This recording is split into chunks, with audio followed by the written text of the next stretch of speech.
Mainit ang tanghali sa opisina ng Golden Prime Realty, isang kumpanyang kilala sa pagbebenta ng mamahaling condominium units. Sa loob ng malawak na opisina ay halatang abala ang lahat, mga ahente, staff at sekretarya.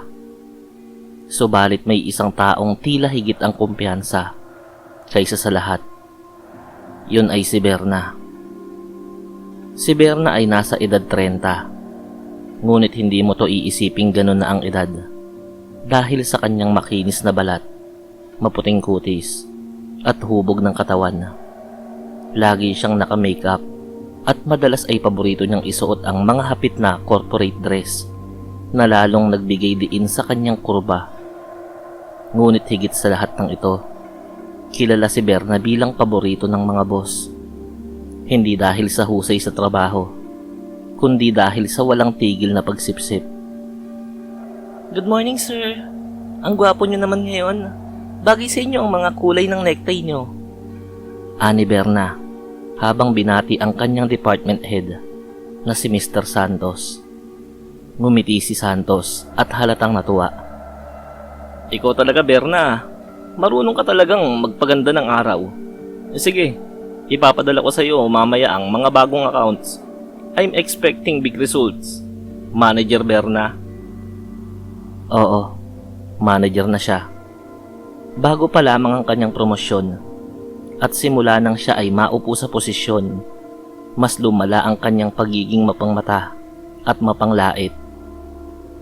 Habang naglalakad siya sa hallway patungo sa kanilang department, nasa lubong niya si Arman, isang tahimik na empleyado na bago pa lang sa kumpanya.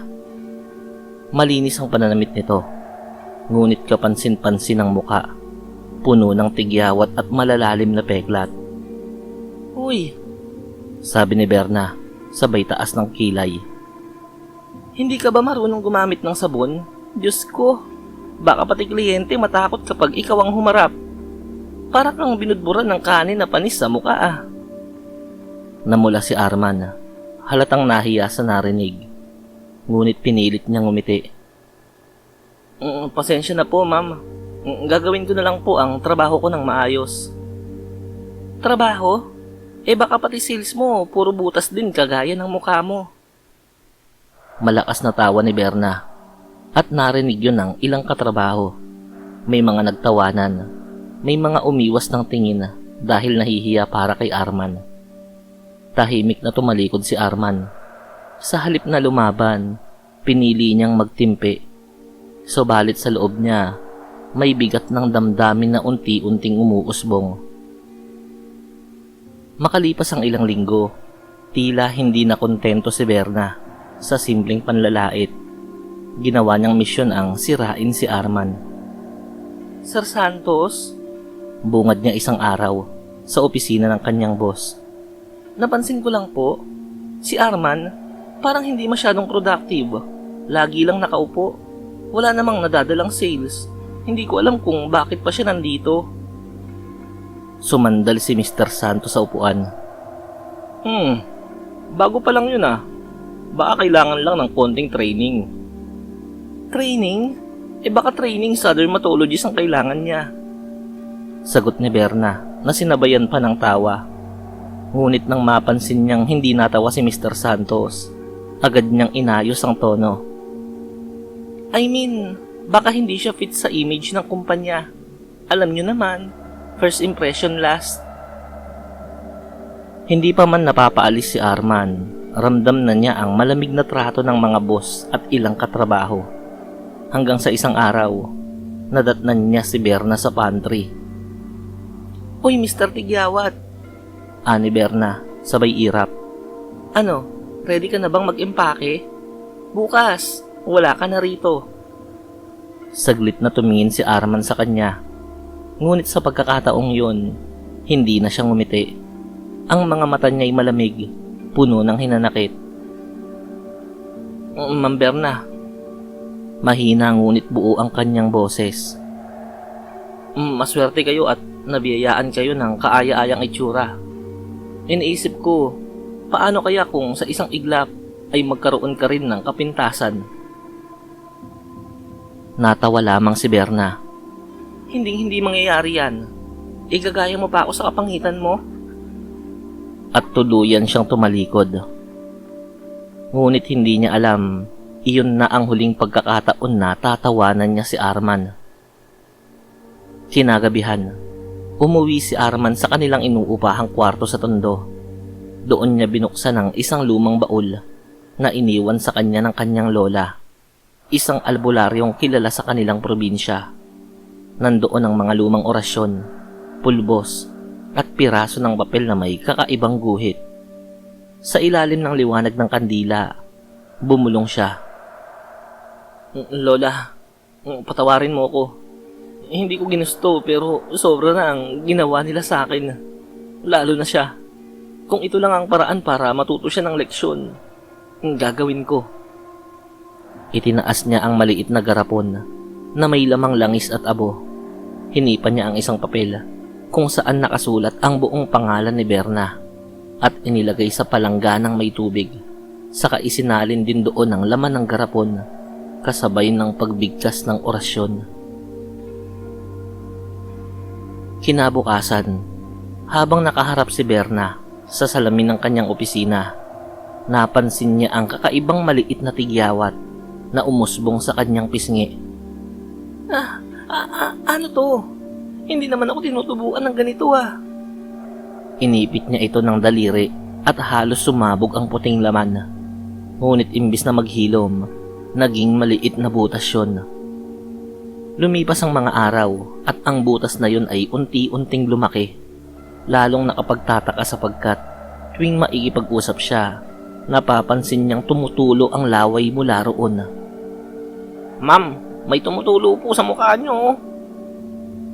Nahihiyang sabi ng sekretarya niya. Ano? Walang hiya. Hindi to pwede.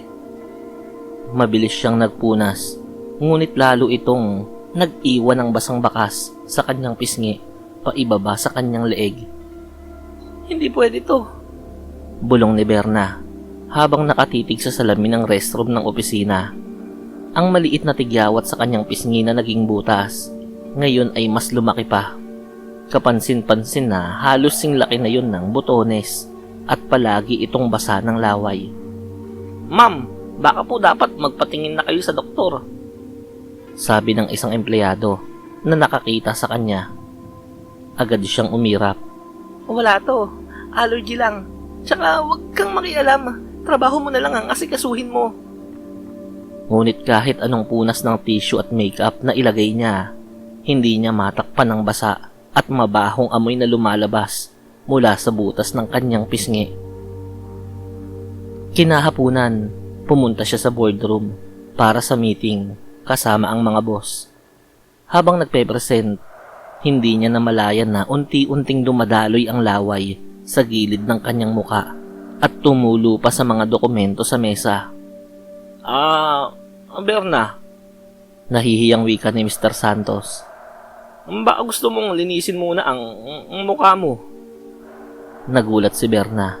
Nakita niyang halos lahat ng kasamahan niya ay nagsusulyapan at pinipigilang matawa. Ang ilan na may nakasimangot dahil sa baho ng laway. Namula siya sa hiya. Pasensya na po, baka sipon lang. Pero habang sinasabi niya yon, muling bumagsak ang laway at tumilamsik pa sa papel ni Mr. Santos. Kinabukasan, dumiretso si Berna sa isang kilalang dermatologist. Doktora, please, ayusin niyo to. Hindi pwedeng ganito ang itsura ko. Ako ang manager hindi ako pwedeng mapahiya. Halos pasigaw niyang sabi. Sinuri siya ng doktora at umiling. Berna, sa tagal ko sa medisina, ngayon lang ako nakakita ng ganito. Hindi ito ordinaryong skin infection lang. Parang ano, doktora? Parang may ibang pinagmumulan nang nangyayari sa'yo.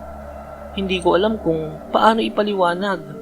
Kung ayaw mong lumala, baka dapat kang magpatingin sa albularyo. Albularyo? Napahalakhak si Berna. Doktora, huwag niyo akong gawing tanga. Hindi ako naniniwala sa mga ganyang kalokohan. Gawin nyo nga ang trabaho nyo. Ngunit kahit anong treatment ang gawin sa kanya, hindi gumagaling ang sugat. Bagkus, lalo pa itong lumalalim at ang laway ay tila wala ng tigil na lumalabas. Isang hapon, nadatnan ni Berna si Arman sa pantry. Tahimik yung nagkakape. Ngunit nang makita siya, hindi man lang ito nagulat. Sa halip, ngumiti ito ng malamig. Magandang hapon, ma'am. Nagpanting ang tenga ni Berna. Ikaw ang may gawa nito, no? Di ba? Alam kong ikaw, simula nang minura kita, bigla na lang akong nagkaganito. Anong ginawa mo sa akin? Dahan-dahang itinabi ni Arman ang tasa ng kape. Tumayo siya at tinitigan si Berna ng diretso sa mata. Ma'am, naaalala niyo bang sinabi ko noon?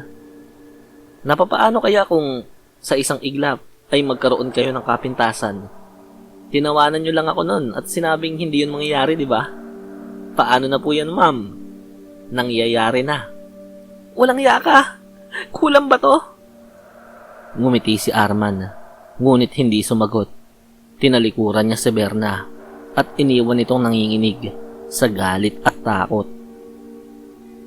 Kinagabihan, hindi makatulog si Berna. Sa bawat pagdampi ng unan sa kanyang pisngi, dumadaloy ang laway at nababasa ang kanyang unan at sapin. Napapanaginipan niya ang mukha ni Arman.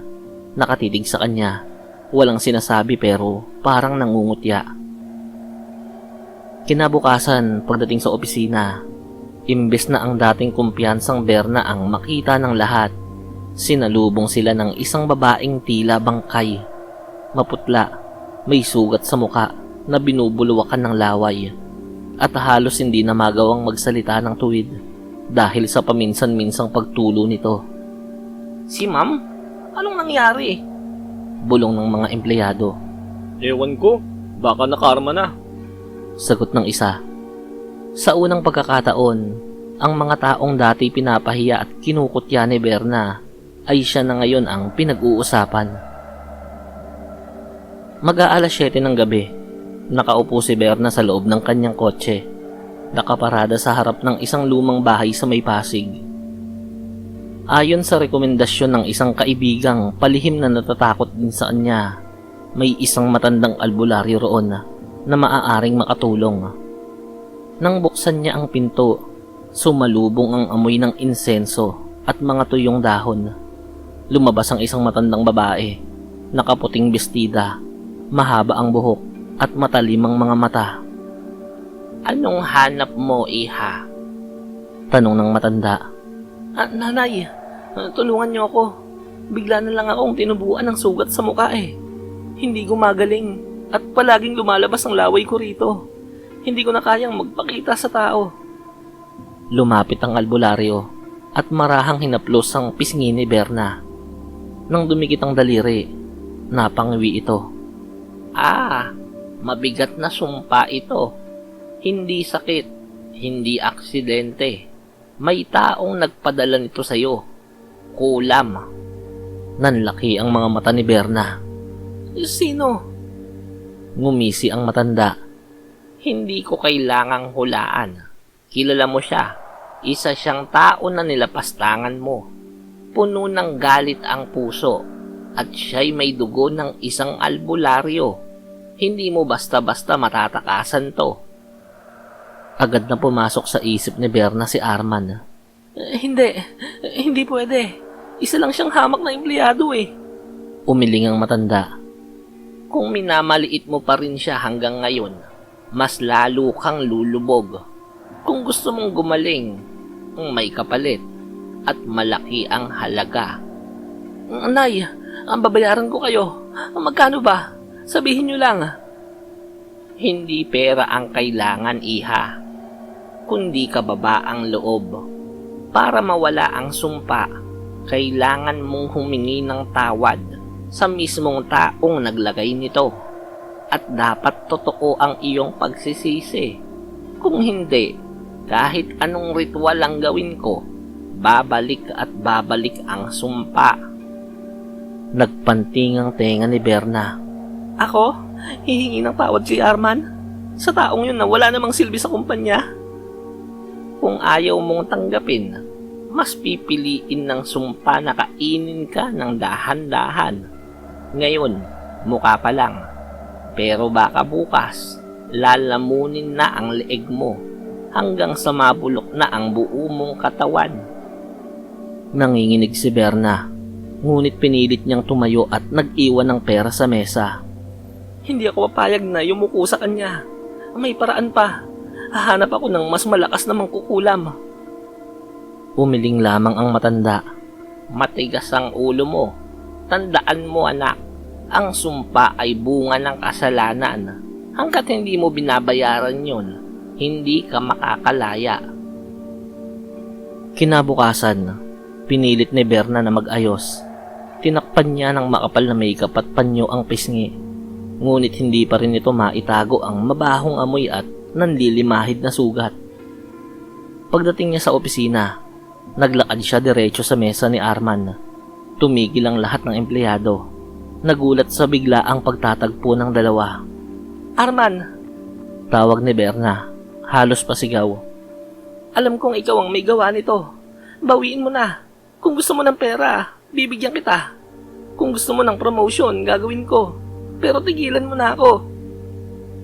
Tahimik lang si Arman. Nakaupo at nakatingin sa kanya. Ma'am, ilang beses niyo na po akong ininsulto. Ipinahiya niyo po ako sa harap ng marami. Sinubukan niyo pa akong tanggalin sa trabaho. At ngayon, humaharap kayo sa akin, hindi para humingi ng tawad, kundi para suhulan ako. Nag-init ang ulo ni Berna. Huwag mo akong turuan kung anong gagawin ko. Ako ang manager dito. Tumayo si Arman, lumapit sa kanya. Sa lahat ng empleyado na nakatingin, bumulong siya malapit sa tenga ni Berna. Hindi mo pa rin naiintindihan, ma'am. Hindi pera ang kailangan. Ang kailangan, kababaang loob. Ang kailangan, totoong pagsisisi. Hanggat wala nun, mananatili ang sugat mo. At hindi lang sugat ang makukuha mo. Nangilabot si Berna, ngunit sa halip na magpakumbaba, muling nag-apoy ang kanyang galit. Hindi ako luluhod sa iyo, Arman, kahit kailan. At tuluyan siyang umalis. Iniwan ng mga empleyadong nagbubulong-bulungan at si Arman na tahimik ng umiti. Parang alam na niya ang susunod na mangyayari. Sa mga sumunod na linggo, unti-unti nang bumagsak si Berna. Hindi na siya makapagpresenta sa mga kliyente dahil sa amoy ng kanyang sugat. Ang mga empleyado'y nagsisimula ng mawala ng respeto, bulong ng bulong sa likod niya. Maging ang mga boss ay pinatawag na rin siya, sinasabihang mag-leave muna at magpagaling. Ngunit walang gamot na gumana.